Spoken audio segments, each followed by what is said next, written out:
Fans, welcome to another edition of Xtreme Memories. We are rolling here on the Wrestling Chatter YouTube channel. And the reason for that is because of you. Thank you for your support. This is Xtreme Memories. My name is Kris Kloss. We are here on the 15th and the 30th of every single month. Like, share, comment, and subscribe to the Wrestling Chatter YouTube channel. The more subscribers we get, the more great content like this we can bring to you. This is a part 2, ladies and gentlemen. Not too long ago, right here on Xtreme Memories, we had the great senior official Patrick Hernandez of XPW on with us for the first half, part 1 of XPW's Hostile Takeover. This was the big move for us back east, becoming global, not just on television and home video, but now physically. So this was a big deal at the time. August the 31st, 2002. Why was it also a big deal? We were in the old ECW Arena, actually purchased at the time by XPW, renamed the XPW Arena or Viking Hall, right there on Swanson and Rittner, right around the corner from Tony Luke's #1 Philly cheesesteak. But anyway, we were there and we had a great time with part 1. And what are we going to do? We're going to bring Patrick Hernandez back here one more time for part 2. Welcome back to Xtreme Memories, Pat. How you doing, my friend? Doing very well. Thank you for having me back on again. Thank you. Yeah, good to see you as always, brother. And we did part 1, talked a lot about it, but man, still to come. Part 2, we got Terry Funk versus Shane Douglas. We got a whole host of matches. And we saw, man, what did we see last time? We saw the Mexico's Most Wanted, the New Panthers, Psychosis, Super Crazy. We saw the Juice Bar. The Juice Bar with Chris Chetty and Julio De Niro. And, of course, Angel with the late, great Supreme and a hellacious death match, Pogo Sandman. So now we are going to go to part 2 of XPW's Hostile Takeover. Without any further ado, let's do this, fans. Here we go. In 5, 4, 3, 2, 1, bam. Right where we left off. Guido, no, not that Guido, not ring announcer Guido, but little Guido and the great vicious Vic Grimes. Here we go. 3-way and Altar Boy Luke. I didn't see the graphics there, but he was still an Altar Boy. So yeah, man, we're back east once again at the old ECW Arena, and this is a young Luke Hawx here, man. Yes, and, he's just clean cut. Yeah, still, and he still hasn't been corrupted yet. He's still with the church. He's an altar boy still. And look at this, man. Talk about a badass legend. The quintuple pizza cutter around the neck. Yes. Vicious Vic Grimes. See that dead spot right in the back there, those bleachers. Anyway, we covered that on part 1. Vic was such a delight. Like, he was really, truly one of the leaders of the dressing room. Seriously. And so soft-spoken, a gentle giant, if you will. Yes. True professional. Yeah, we're back east here. We're at the old ECW Arena. As you guys saw in part 1, if you haven't watched that yet, check it out. It's archived right here on the Wrestling Chatter YouTube channel. And we talk all about the big move back east. We're expanding our brand, not just on television, but we're actually going back east. And speaking of that, Pat, this is not the first wrestling experience you had on the East Coast. A few years before this, you were working WWF East Coast shows with the WWF Dojo, correct? Yeah. A lot of people don't know about that. We know all about you. A lot of SoCal fans know about, SECW, UIWA, and of course XPW, Wrestling Society X. But a lot of people don't know about your experience in WWF. Yeah, I was very lucky, very fortunate. To make a long story short, I went to the Cauliflower Alley Club at the time, and they were honoring Lou Thez, and I met some people there behind the scenes, and they took a look at what I was already doing, on video, and I want to say 2 weeks later, I get a phone call, and they're like, "Hey, we want to bring you out. We saw a lot of cool things that we liked, and we want to bring you out to Ohio.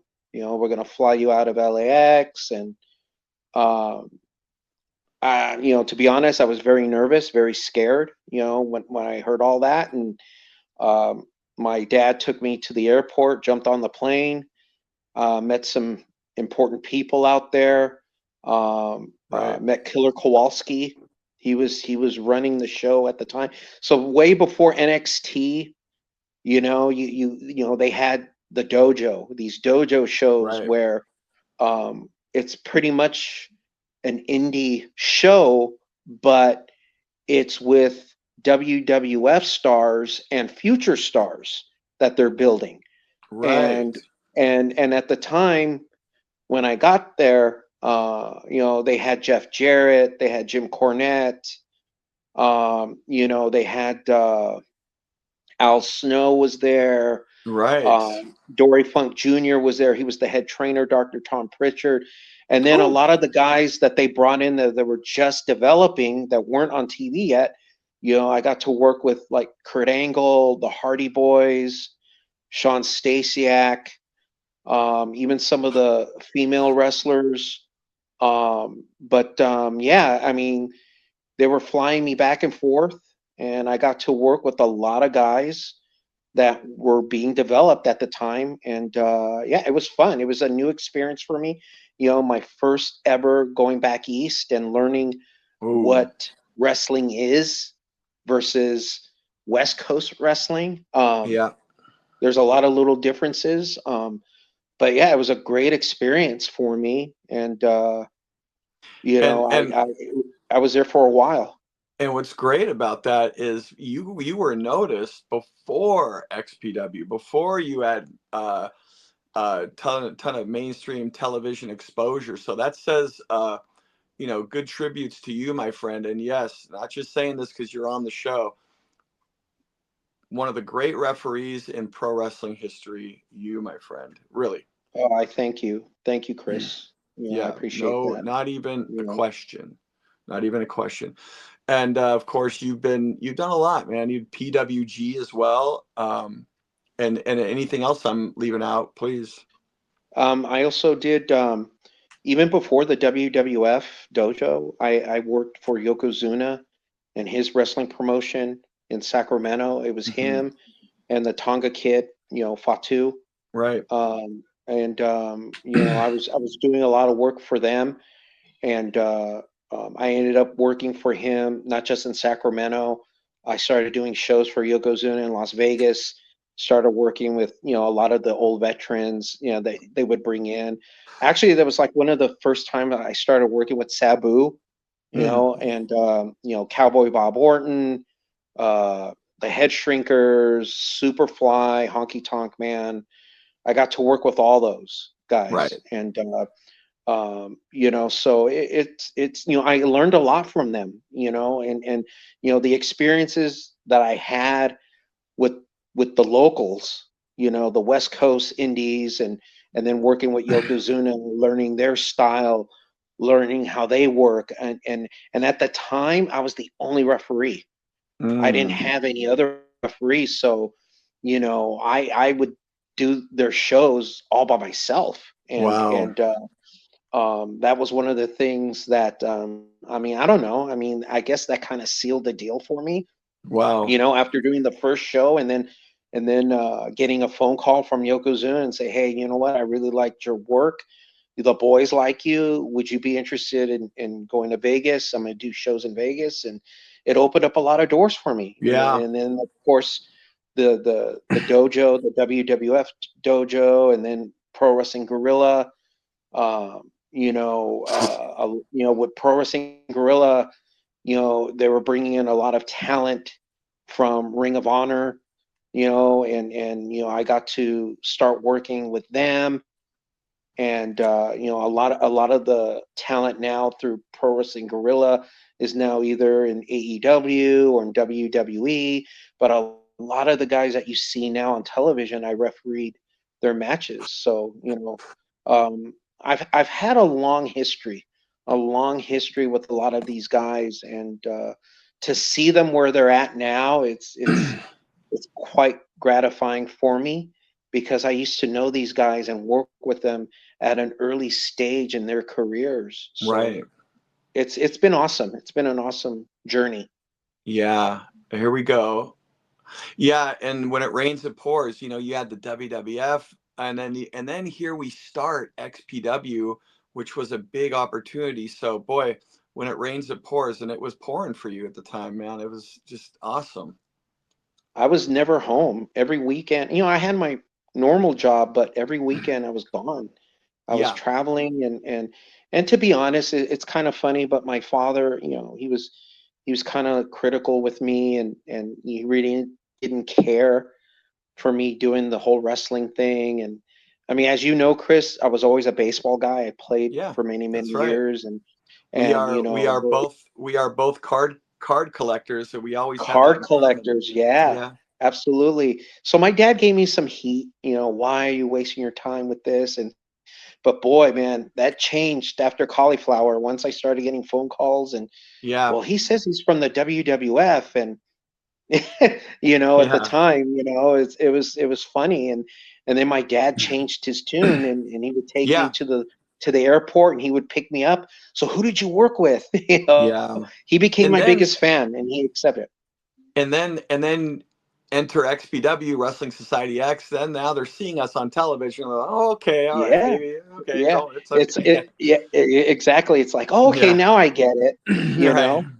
And then at the time, you know, me growing up, you know, as a kid through junior high, going into high school, I was always a wrestling fan. And yet when you're in school, it was kind of like if you mentioned wrestling, they kind of look at you like there's something wrong with you. It's like you're an Yeah, odd right. person. So it wasn't cool back then to mention, hey, did you, you know, for example, hey Chris, did you watch All Star Wrestling the other night on Saturday morning? Like you couldn't say that, you know, people would Yeah, look at you like wrestling. it changed because in elementary school, totally cool. High school, what? What are you watching that? You know, Yeah, exactly. But right? that it's been a thrill. You know, it's like a lot of the Yeah, guys that I grew up watching on television, and I end up being in the ring with them. I mean, and it just brings chills down your spine. your work in the ring states all that with your experience. You could tell with your performances, and they're great stuff, man. Oh, I thank you. I thank you. Well, look at Luke here. Luke again, a very young, thin altar boy Luke, and talk about a guy that really wanted to come out. I mean, everybody wanted to prove themselves on this first show on the East Coast. Luke was no exception. This guy had a heart as big as Vic Grimes is, and man, oh man, it was he paved a path for himself big time, and if anybody deserves it, it's him with how much work and dedication and heart he put into this. You know, um, He would just bring it every night. That yeah, was his whole attitude. yeah, that was his You know, attitude exactly, and he loved it, and you could see it in his work. Now, Vic Grimes, Little Guido, and Altar Boy Luke, triple threat match here. Um, Guido, obviously, Little Guido, obviously a ECW original Vic Grimes. So Luke is this was a big time match for him at this stage of his career. He's still a bit of a rookie at this point in time. Did some shows or final shows in LA. That's another thing, Pat. I think was a mistake that we made. I mean, of course, going back east was no mistake, but I felt at the time we could have handled things a little differently with not turning our back so much on the West Coast fan. I think a lot of West Coast fans felt betrayed a little bit that when we went to the East Coast, when we went to the East Coast, we kind of just our schedule was only East Coast shows for what 6 months or whatever it was. yeah, yeah. Instead of looking back on it now, but then again, Rob purchased the Viking Hall. He purchased this building, so Of course, you want to have as many shows as you can at the venue that you now own versus renting venues out. But looking back, I think it would have been better if we gone East Coast and then West Coast and then East Coast and bounced it back and forth. It would have been not only better for the West Coast fans, but I think it would have been better for the product too, to like constantly going back and forth, which we could have done. No, I agree. I think to spread it out that way, I think it would have really built up XPW even more. Yeah. Just the product, the popularity. But yeah, I agree. I think if we could have spread it out that way, I think it would have been a lot different, for sure. Absolutely. Absolutely. And we felt it. There was some heat we got from those West Coast fans at this time. Like, I can't believe it. You guys, you're turning your backs on us. It's like, oh, we don't want to do that. I didn't want to do that. That's for sure.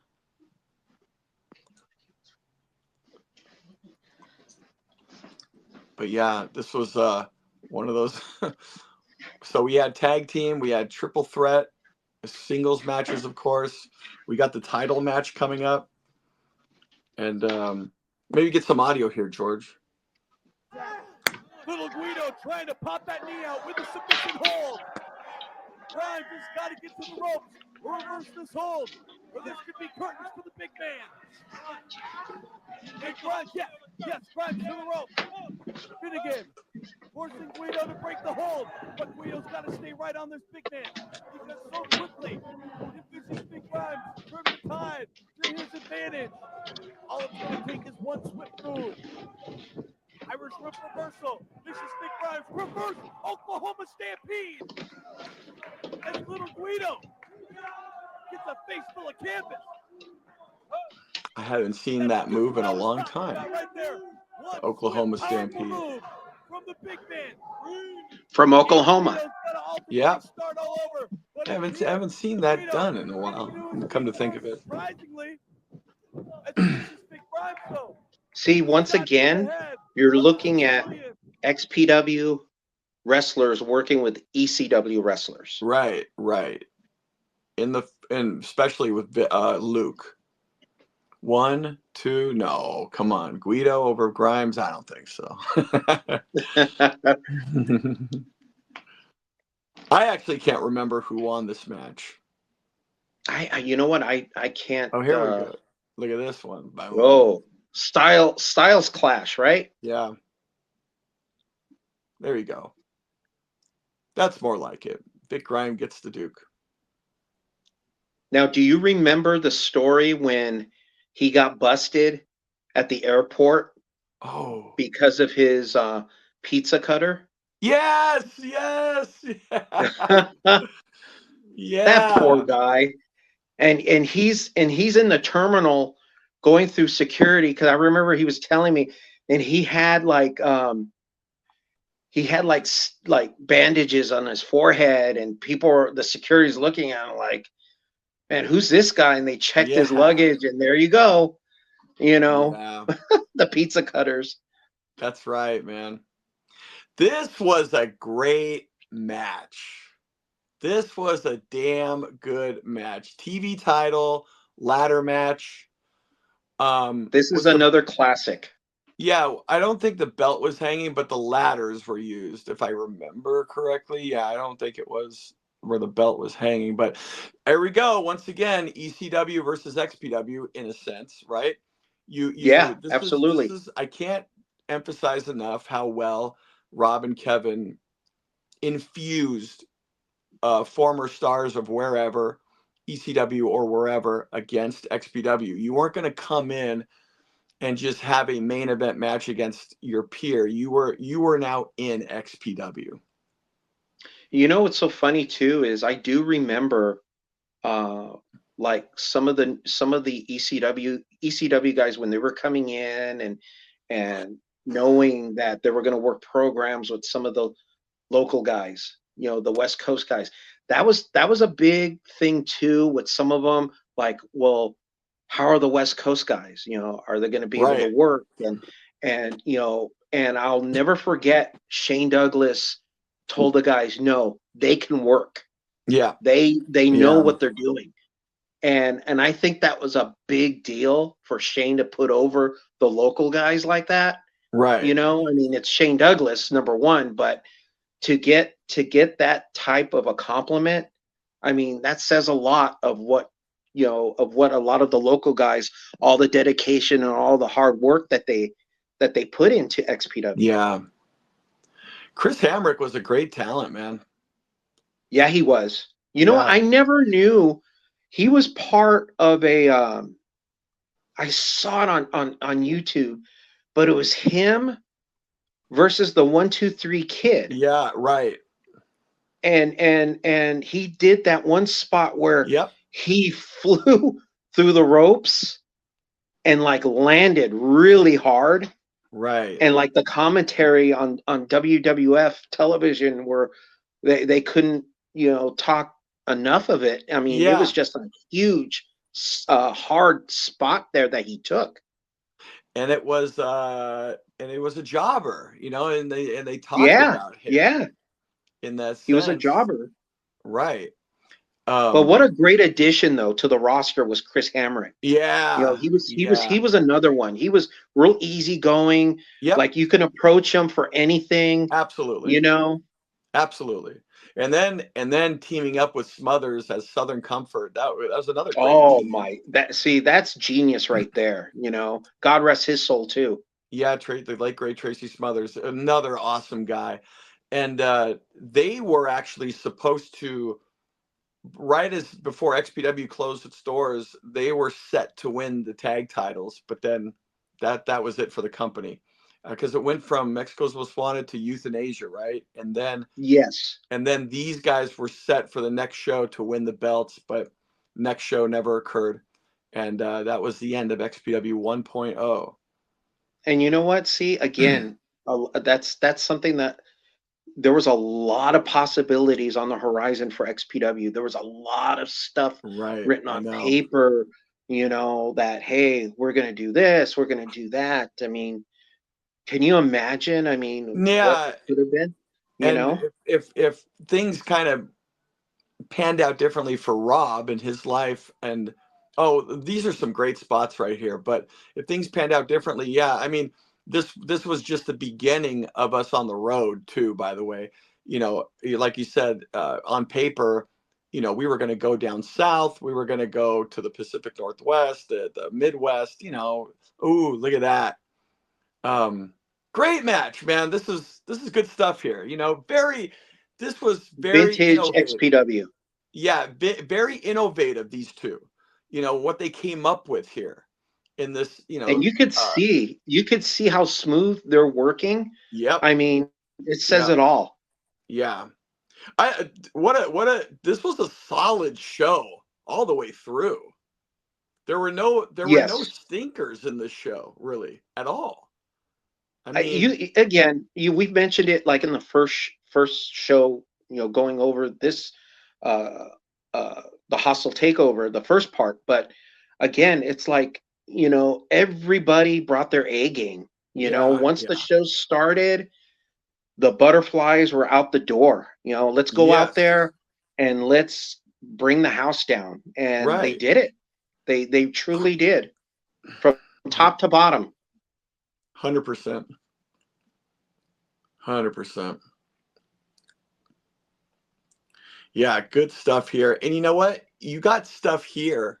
Yeah, you've had ladder matches already for about a decade now. Because I want to say, remember Veronica Kane? Oh, yeah. And let me tell you something. I can't stress it enough. Veronica Kane, from day one, she knew what her role was and learned faster than any girl that I've ever seen in wrestling coming into a new promotion.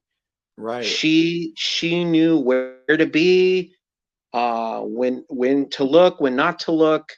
Like, you know, if she needed to do a spot out of nowhere, she'd nail it like on the first try. You know, I mean, she was that advanced. She's one of the gals that that wasn't in wrestling ever, or initially, but once she got in there, she got it. She got it. She Yeah, understood. like Right. she just knew the business right away. Right. She knew how to act. You know, she had the attitude, she had the look, you know, and just you could always count on her. If you needed her to be somewhere, or you know, she knew where to be, Yeah. and you know, she was always eager to learn, and she never Right. stopped learning, you Yeah. know. Yeah. Even That's when the right. guys even when the guys are working out, there she is. Yeah. She's there stretching and knowing that she might be called to do something. But man, Veronica, I can't say it enough, man. Yep. I agree. I She was totally. a she was a big personality, and man, she was an athlete in my eyes. And let's not forget about Ryan Katz, GQ Money down there with Chaos. Let's get some Oh audio yeah. here, George. Let's get some audio. You got 2 ladders. Chaos taking those giant steps above Chris Hamrick. Chaos. Oh, look at this moonsault, but Chaos missed. Hamrick just barely, and I mean barely, got out of the way. Look at this. Man's a victim of his own ego. Chaos, I mean, he could have had the match won. But instead, the Rock superstar, he had his showboat, and he came up short. Chris Hamrick regrouping as the ladder still perched on the side of the ring. Shots now from Chaos. No, but it's stuck underneath. Kick to the midsection to the base. Off the ropes goes Hamrick. Stuck underneath from Chaos. Kick to the midsection from him. And now it's shots from the Rock superstar. Elbow right to the side of the head of Chris Hamrick, and Hamrick stays. Chaos with the second ladder now in the ring, going after Hamrick. Hamrick moving out of the way, off the rope. Whoa, what a shot that was. Ladder to face as Hamrick nailing Chaos. Chaos going out to the concrete floor. And now the Enterprise looking very determined. Now it's Confederate currency, Chris Hamrick setting the ladder up right in the middle of the ring as he looks like he's going to go for the XPW TV title. But Chaos with the table. There's the Right now.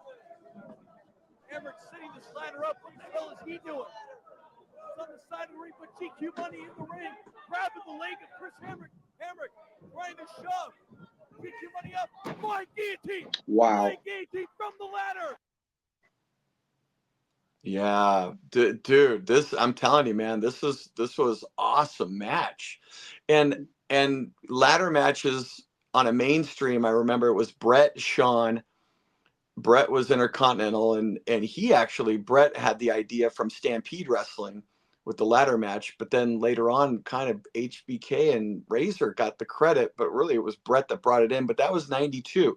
So they've been around for about 10 years at this point, but there were things done in this match that haven't been done on all ladder matches. There were some ideas that were first hit the scene with some of the ways they used the ladder in this particular match that were firsts and that changed the game. You know, some of the stuff you've seen before, but not all of it. Some of the stuff they came up with, both these guys. And They just TV worked so great, so tight, so so tight. polished, that the way these guys worked each other. I mean, it just shows. And then, you know, like GQ Money, you know, and Veronica, I mean, they were a very unique group that worked so well. Yeah. Love them or hate them, the Right. Enterprise was a unique group. Yeah, they were, man. How was it? We talked about it in part 1. Again, fans, you can go back and archive, if you haven't done so already, Gonzo Bomb. You haven't done so already, part 1 of XPW's Hostile Takeover, archived here on the Wrestling Chatter YouTube channel with the Xtreme Memories. We talked about it when we were watching Angel vs. Supreme and all the stuff around the ring. How difficult was it for you to be in there in a match like this where you have 2 ladders, don't know which way they're going to go or what's going to happen? I mean, in a way, the deathmatch stuff seems like it's more harrowing for you to be in there, but really, now that I look at this, I think maybe the ladders maybe a little bit more difficult. Oh, for sure, because of the size and the way Yeah. they're flying. It's like you're telling yourself, I got to get out of the There, right way. there. See, you almost See got hit. right there. Yeah. And it's like, the way these ladders are, you don't know where they're going to land. You don't know how they're going to swing around. Right. You don't know how they're going to fall. And it's just, you just have to make sure you're out of the way. Some way, somehow, you have to stay out of the way. Yeah. And now 450. Maybe a little audio, George. Man, good stuff. And look how everyone is standing. Yes. Everyone's still standing, watching this. And you recall Chaos in this match. He's taken so many shots to the head, chair shots, fists, elbows.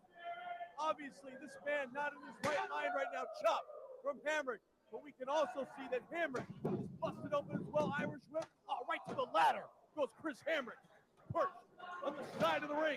Chaos going for ladder number 3, it looks like. Oh, no, Chaos. No. Hamrick getting the legs up, dodging that ladder.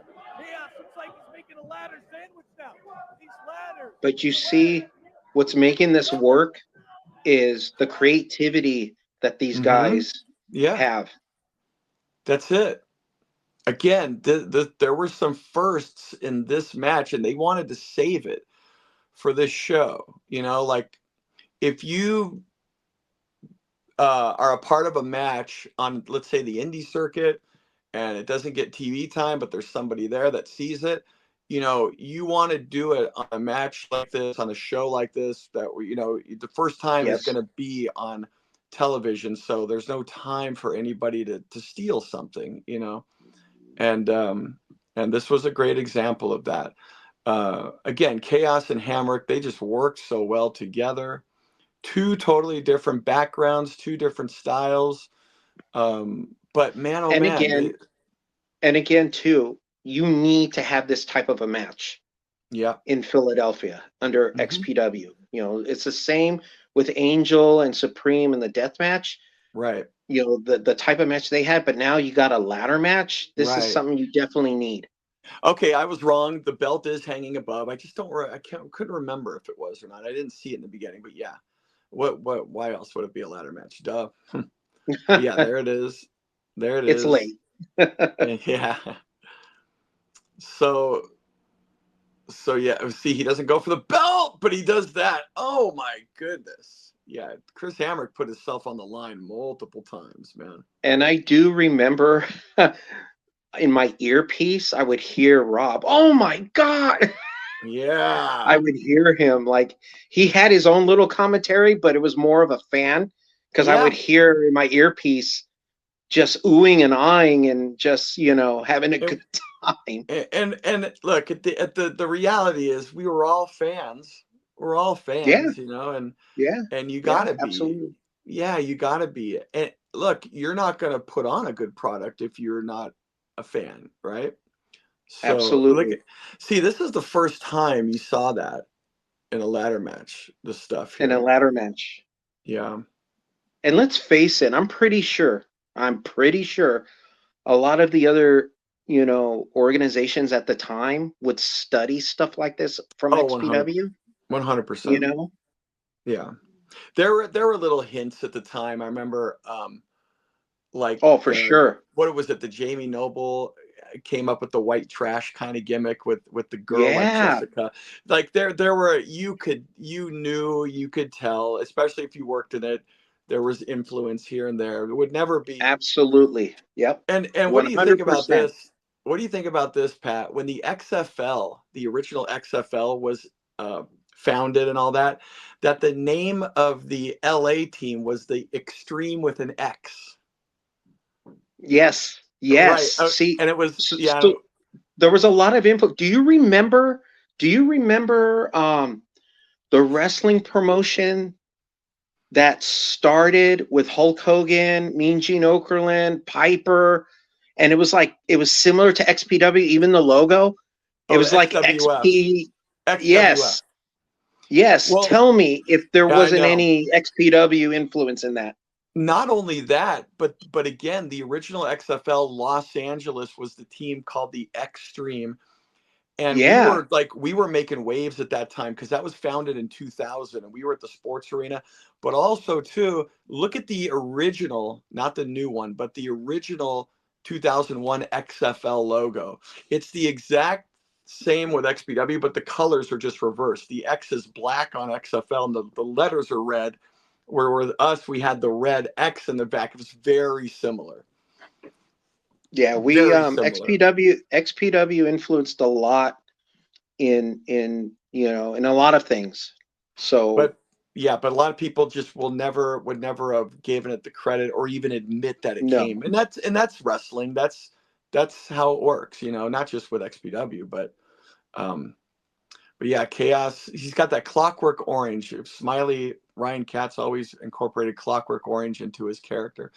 But yeah, oh, and here comes Danny Doring. Now, Danny Doring, of course, an ECW original, jumping Chaos at the end here. And kind of making a statement after Chaos defeats Hamrick in the ladder match. He was GQ Money. another good guy too. He Yeah, was he was he was cool. another one that was so thrilled being part Yep. of the dressing room. Yeah, I agree. I completely agree. And the crowd popped for him, man. It was he was an original in Philly, a Philadelphia original.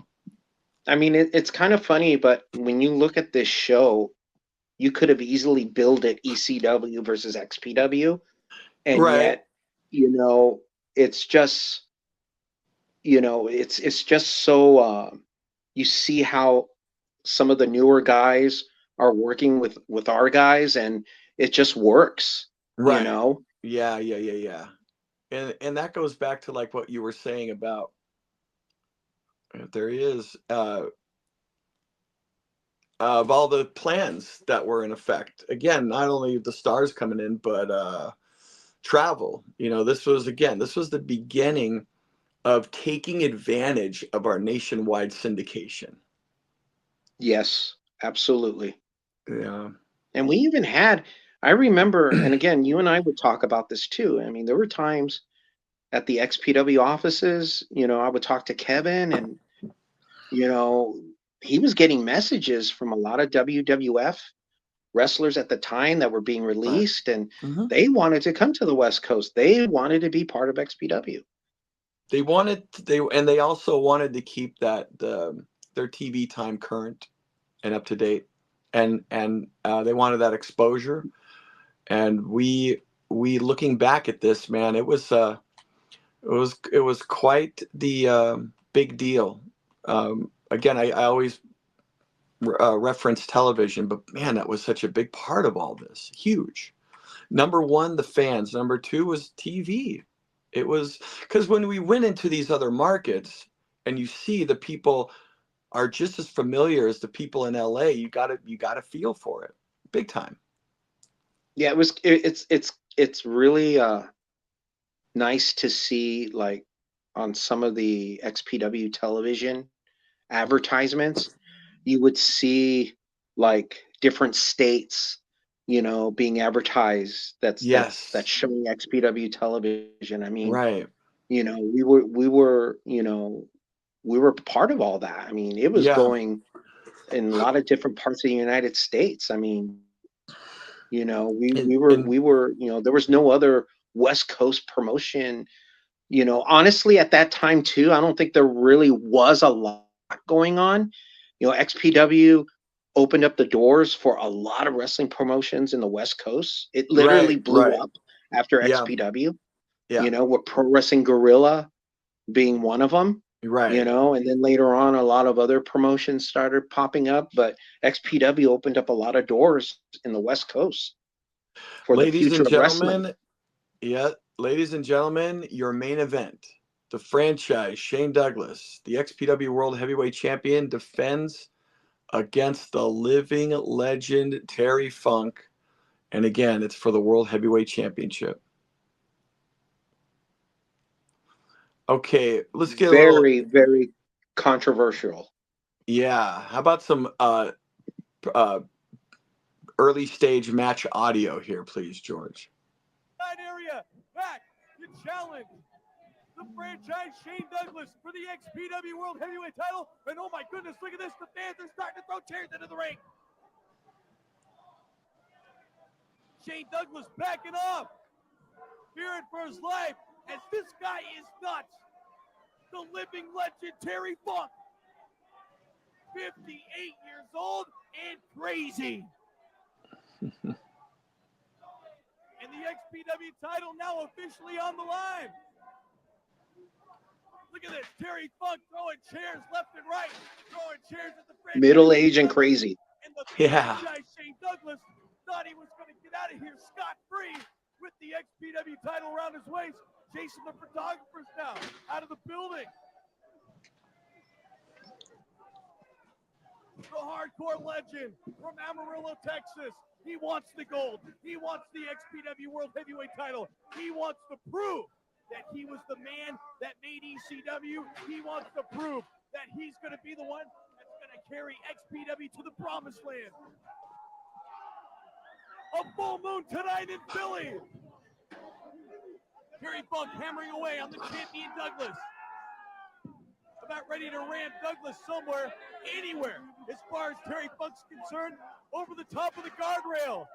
And I mean, nobody is safe in this arena when Terry Funk is around, especially right now, the franchise Shane Douglas. Yeah, man, this was a good build-up and a good payoff.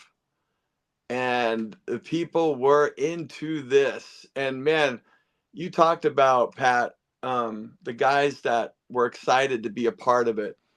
No, the biggest honor for any of those guys, in my opinion, was the fact that Terry Funk was on that list, and he may have been at the top of that list as far as him wanting this league to succeed and be a part of it.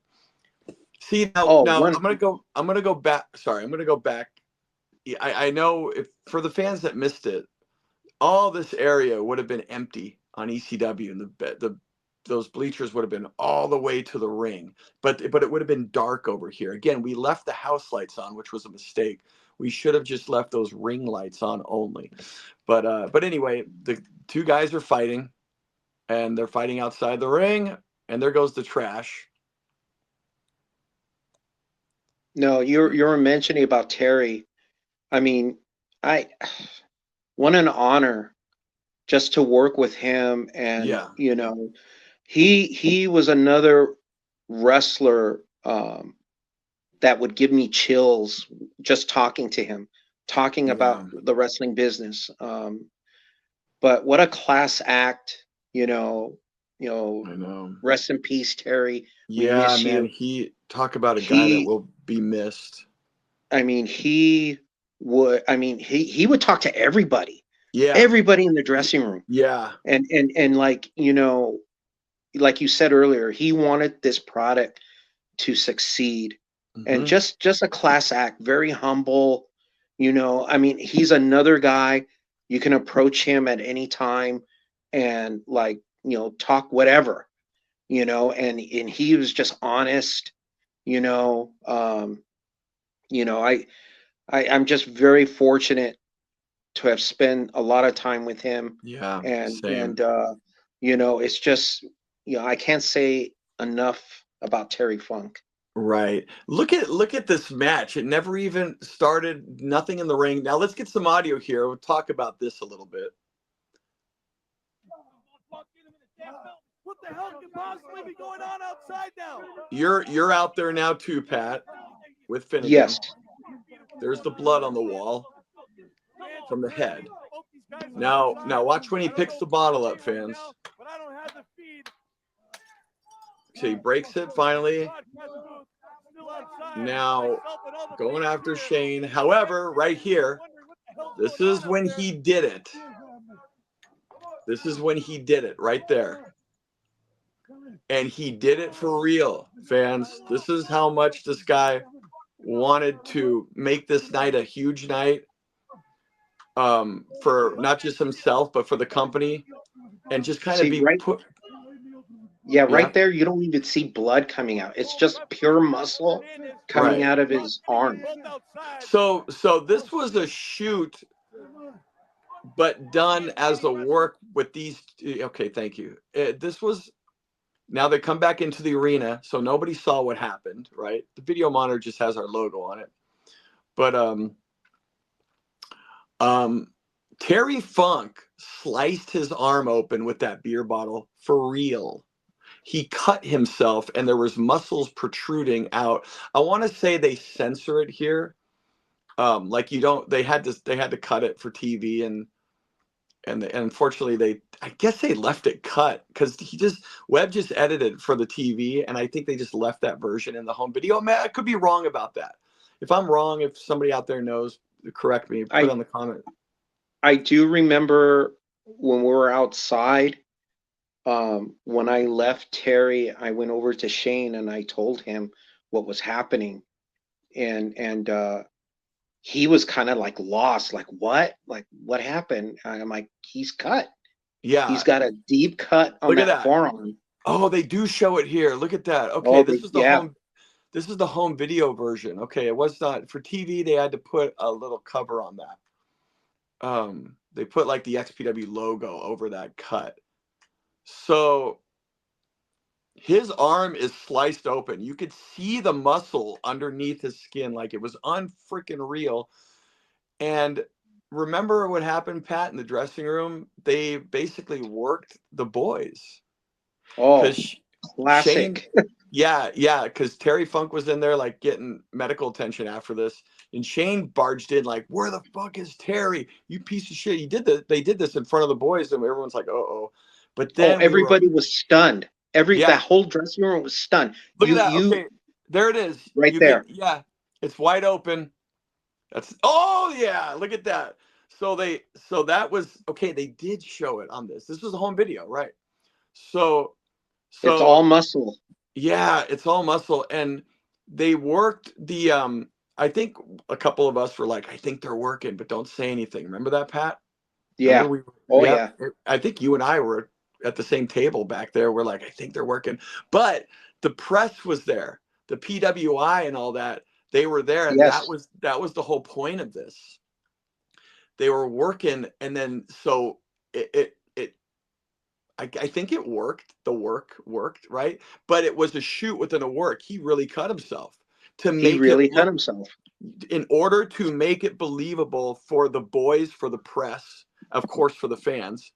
But if the boys believed it, if the press believed it, then you better bet your ass the fans are going to believe it. Yes. Oh, 100%. Right. And I remember meeting up with Terry later on, as the years went by, and I met up, we did a show together. He was doing an autograph signing, and I looked at his arm, and you could see the markings of Yeah. the stitches on his forearm. And I'm Right. like, wow. And I just totally like, everything came back to me for this night. This was a great moment in the career of Terry Funk, who had a great career. This is one of the moments in his career because he was at the top of the mountain in XPW and doing something like this, and at a time when he's not in the WWF, WCW, ECW's gone. This was great. This was great because he could still go. Well, Yes.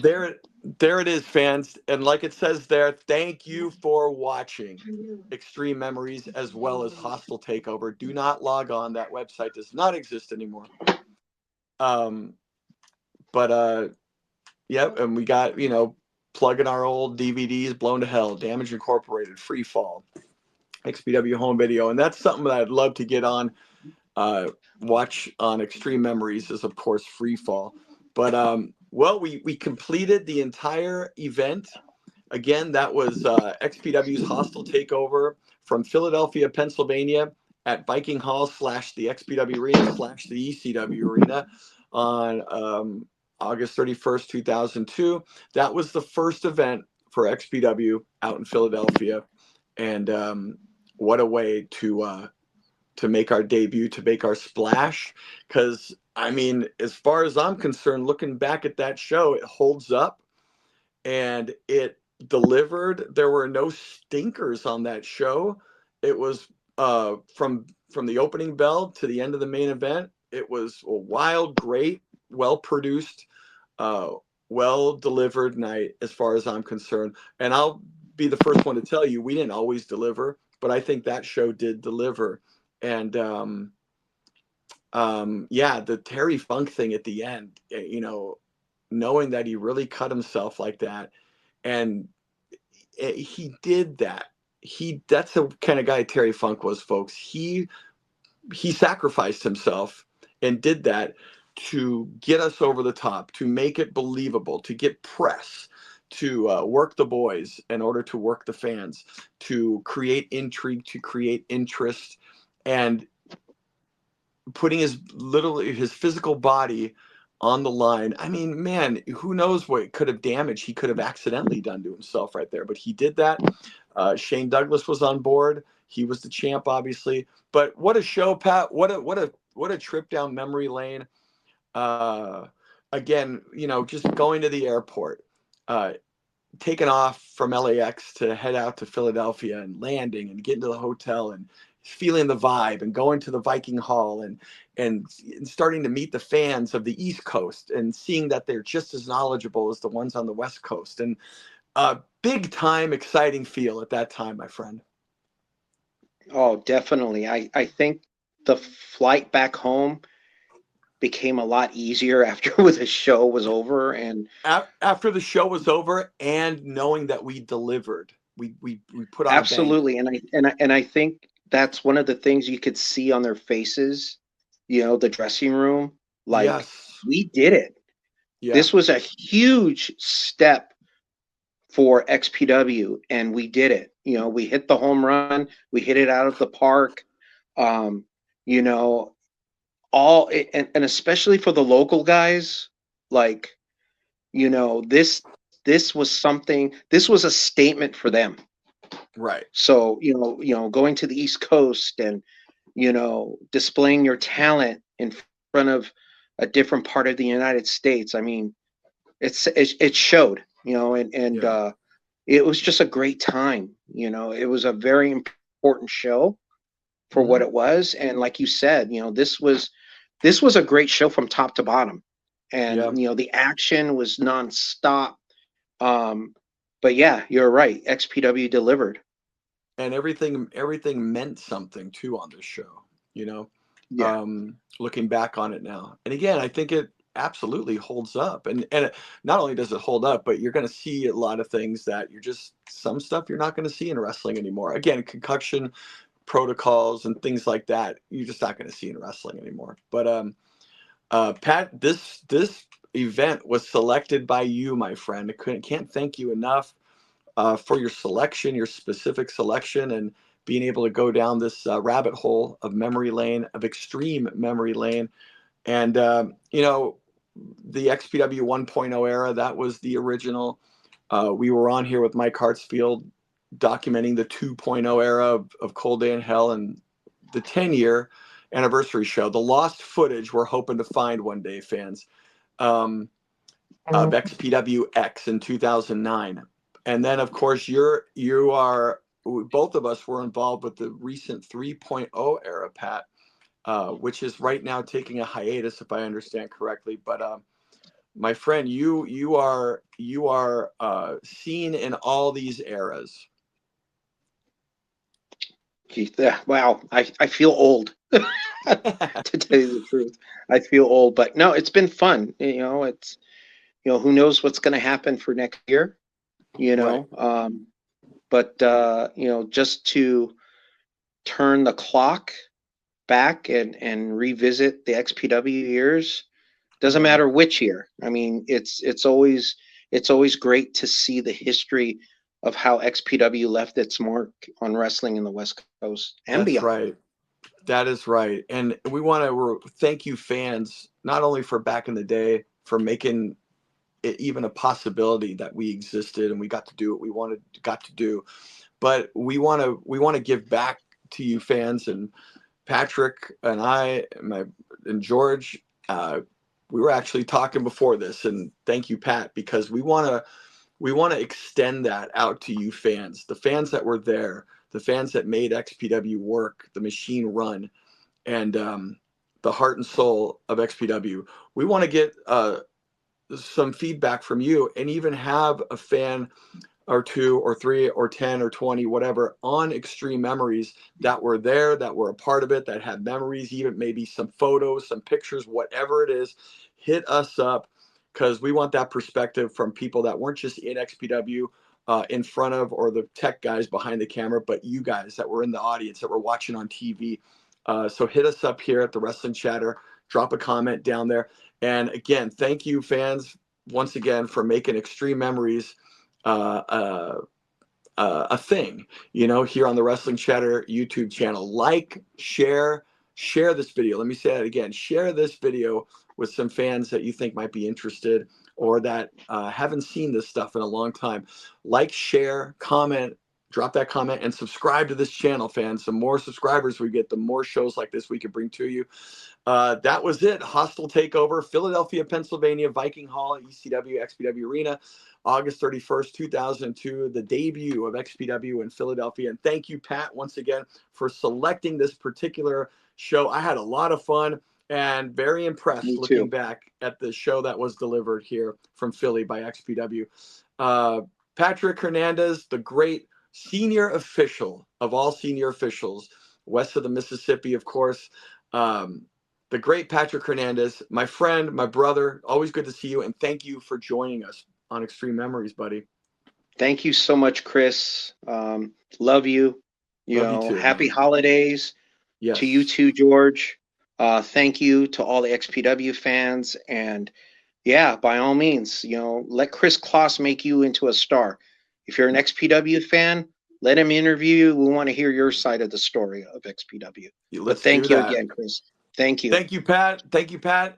And once again, fans, we'll see you next time on Xtreme Memories, right here on the 15th and 30th of every month. My name is Kris Kloss for Patrick Hernandez. We will see you next time right here on the Wrestling Chatter YouTube channel for Xtreme Memories.